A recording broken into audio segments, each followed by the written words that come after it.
कि मैं तो पहला व्यक्ति हूं जो सार्वजनिक तौर पर हर मंच से ये बात पिछले ढाई तीन वर्षों से, जब से मैं बिहार आया हूं, गांव में गया हूं, मैं घूमकर जो देखा मैंने, उसके आधार पर कह रहा हूं कि बिहार में शराबबंदी कहीं लागू है ही नहीं। ये तो शराबबंदी सिर्फ सरकारी फाइलों में, नेताओं के भाषणों में लागू है। शराबबंदी के नाम पे शराब की दुकानें बंद की गई हैं, घर घर शराब बिक रही है। और आज की जो घटना कल की है, ये तो दुखद है, बहुत दुखद है। लेकिन इसी छपरा में 1.5 साल पहले करीब 70 से ज़्यादा लोगों की दुखद मृत्यु हुई थी। कोई बिहार का ऐसा जिला नहीं है, कोई ऐसा पंचायत नहीं है जहां पर जहरीली शराब से लोगों की मृत्यु नहीं हुई है। बहुत घटनाएं जब कुछ रिपोर्टेड हैं, बहुत घटनाओं का रिपोर्ट भी नहीं हुआ है।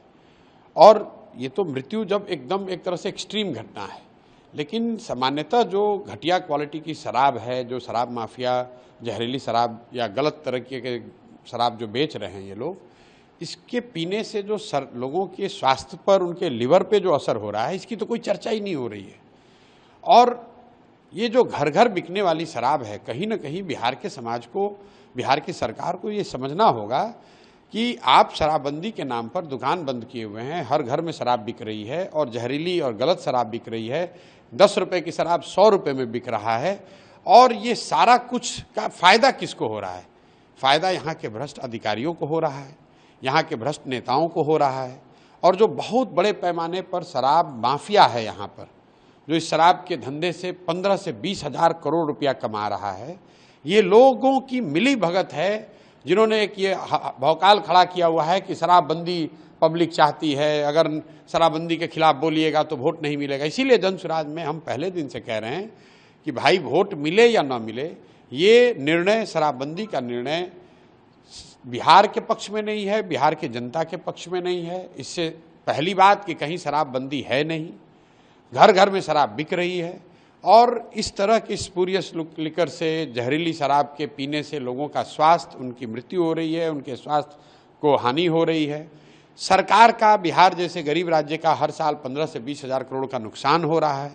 और ये पैसा अधिकारी, नेता और शराब माफिया लूट रहे हैं।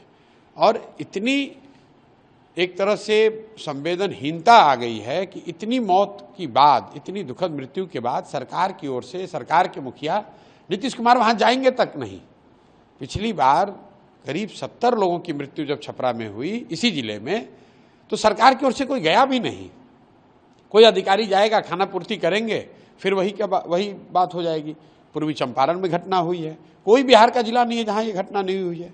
बिल्कुल सरकार को पैसे की चिंता नहीं करनी चाहिए। सरकार में जो लोग हैं, जो भ्रष्टाचार से इसके जरिए पैसा कमा रहे हैं, उन पर लगाम लगाने का एक ही तरीका है, इस फर्जी शराबबंदी के कानून को हटाया जाए।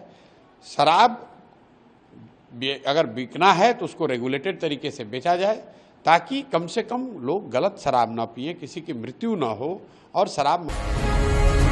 जी भारत।